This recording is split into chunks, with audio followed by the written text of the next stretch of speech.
سامنے بیٹھے شخص کو دیکھ کر اس کا دماغ ایک پل کے لیے گھوم گیا تھا، جو مزے سے ٹانگ پر ٹانگ چلا کر بیٹھا اسے مسکراتی نظروں سے دیکھ رہا تھا۔ اس پر غصے بھری نظریں ڈال کر بغیر کچھ کے اشمل وہاں سے پلٹی تھی، جب آہن نے سرت سے اس کی کلائی پکڑ کر اسے وہیں روکا اور کھڑا ہوتا اس کے سامنے آیا تھا۔ اتنی بھی کیا جلدی ہے ڈاکٹر صاحبہ، پہلے اپنے مریض کا چیک اپ تو کر لیں۔ اس کی آنکھوں میں جھانکتے وہ معائنہ خیزی سے بولا تھا۔ چھوڑو میرا ہاتھ، تم جیسے فضول اور گھٹیا انسان سے کوئی بات نہیں کرنی مجھے، اشمل غصے سے ہاتھ چھڑواتی ہوئی بولی، جبکہ اس کی بات پر آہن نے اس کا بازو جھٹکا دے کر اسے قریب کیا۔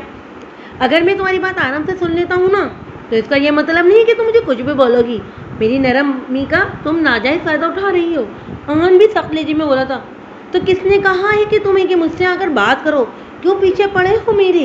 اشمل پیچھے کی طرف ہوتی ہوئی اسی کے انداز میں بولی تھی۔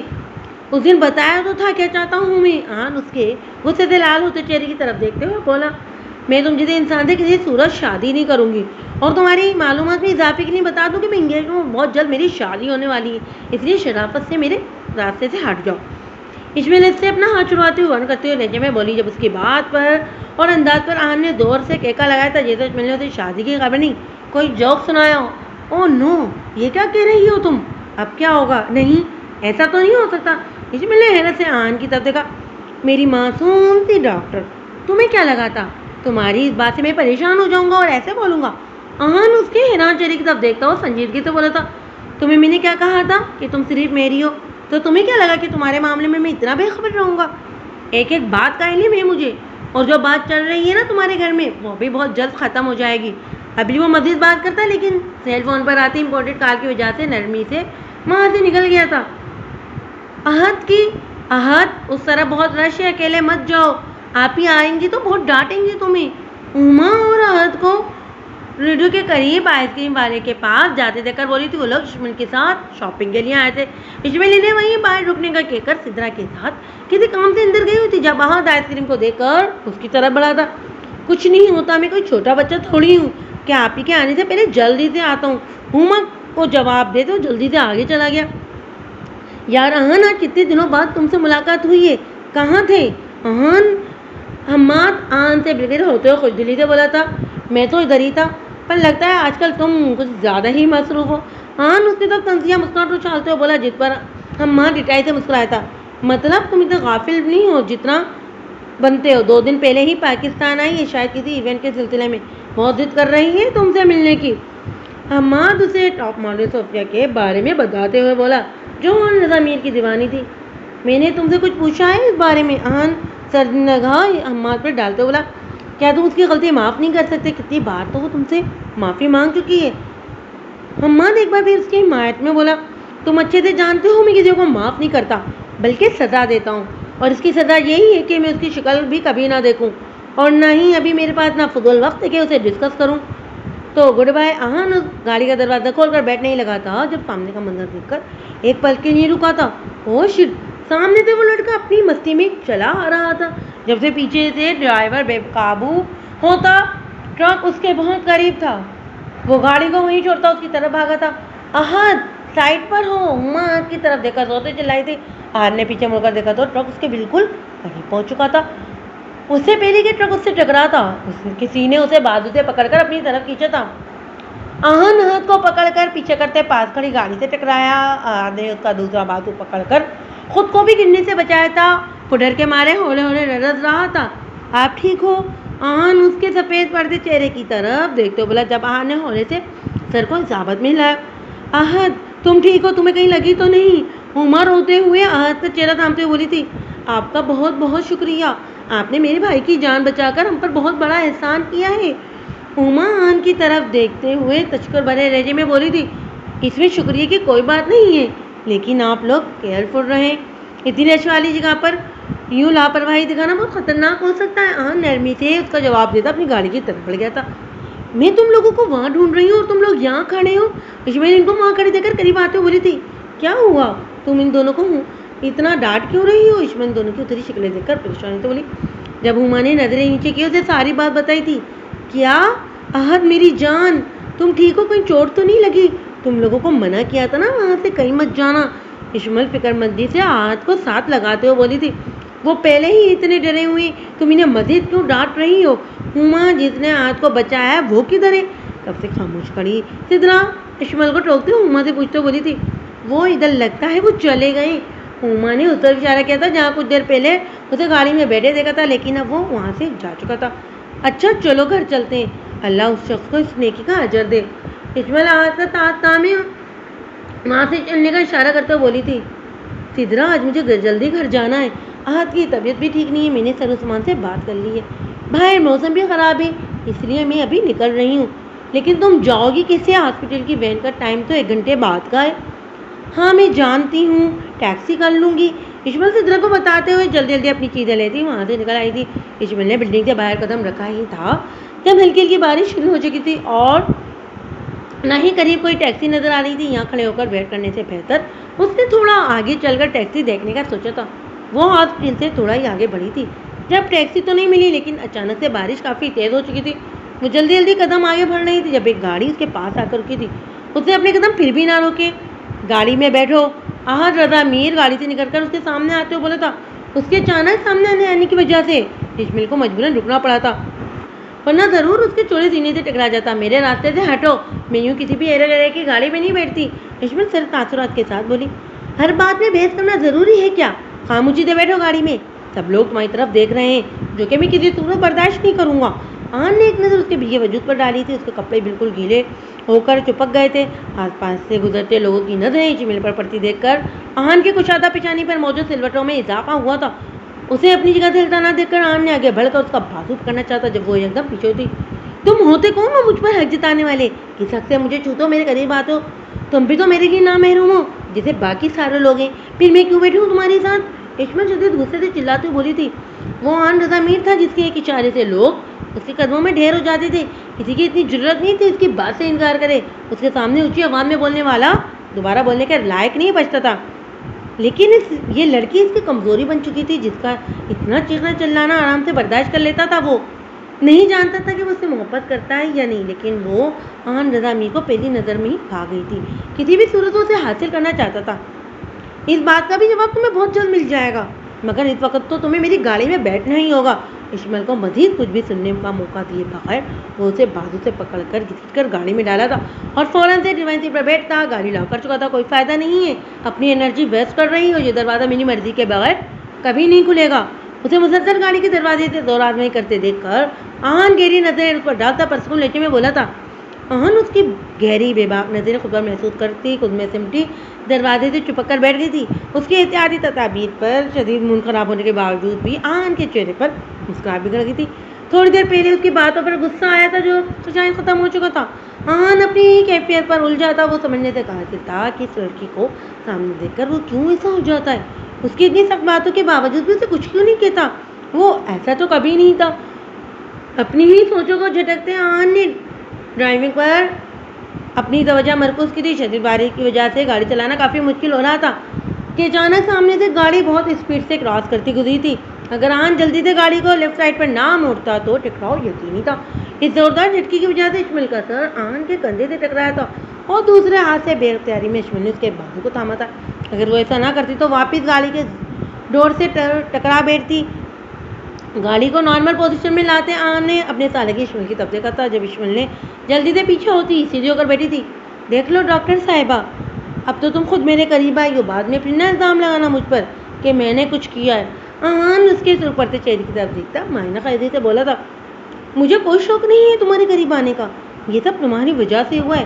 اگر گاڑی چلانی نہیں آتی تو مت چلاؤ، دوسروں کی جان خطرے میں ڈالنے کی کیا ضرورت ہے؟ یا پھر اس دن کی طرح کوئی نشہ تو نہیں کیا ہوا؟ کیونکہ تمہارے جیسے آوارہ مزاج اور حوث پرست انسان سے یہ امید بھی کی جا سکتی ہے۔ اشمل کی بات پر غصے سے تیز آواز میں بولی تھی۔ جب اس کی بات سنتے آہن نے زور سے بریک پر پاؤں رکھا تھا، گاڑی سائڈ پر روکتے اس کی طرف مڑا تھا۔ تمہیں بہت شوق ہے نا مجھ پر الزام لگانے کا؟ تو ہاں ہوں میں اس وقت نشے میں، جانتے ہو میں ایک نشے اور حوث پرست انسان ہوں، کچھ بھی کر سکتا ہوں اتنا لڑکی کے ساتھ۔ آہن بازو سے پکڑ کر اشمل کو اپنے بےحد قریب کرتے ہوئے بولا۔ اس کی گرم سانسوں سے اشمل کو اپنا چہرہ جھلستا ہوا محسوس ہوا تو اشمل کو شدت سے اپنے لفظوں کی رنگینی کا احساس ہوا تھا۔ چھوڑ دو، مجھے درد ہو رہا ہے، اشمل اسے پیچھے دھکیلتی ہوئی بولی۔ اس کے ساتھ گر سے اشمل کو اپنا بازو ٹوٹتا ہوا محسوس ہوا۔ کیا ہوا؟ اب لگاؤ مجھ پر کوئی نیا الزام۔ اشمل کو آج پہلی بار اس سے خوف محسوس ہوا تھا۔ واقعی وہ اس کے ساتھ کچھ بھی کر سکتا تھا۔ اس کی آنکھوں میں آنسو دیکھ کر آن نے اس کا بازو چھوڑتا سیدھا ہو بیٹھا تھا اور گاڑی کو ہوا کی اسپیڈ پر بھگاتے اس کے گھر کے سامنے روکی تھی، کیونکہ جتنے غصے میں نا وہ اس وقت زیادہ دیر خود پر کنٹرول نہیں رکھ سکتا تھا۔ دشمن شکریہ ادا کرتی خدا کا جلدی سے باہر نکلی تھی۔ اس کے اترتے ہی آن نے پہلے سے بھی زیادہ تیز اسپیڈ میں گاڑی آگے بڑھائی تھی۔ جب دشمن اس کے جنونی انداز پر گھبرا کر گھر کے اندر داخل ہو گئی تھی۔ اتنی اداس کیوں بیٹھی ہو تم؟ میرا مشورہ مانو اور بتا دو بھیا کو کہ تم عارفین بھائی کو لائک کرتی ہو۔ حفیظہ ہینا کے پاس ٹینٹ پر آتے ہو بولی، حفیظہ آہستہ بولو، کبھی تو کوئی کام سوچ سمجھ کے کر لیا کرو، کسی نے سن لیا تو نئی مصیبت آ جائے گی۔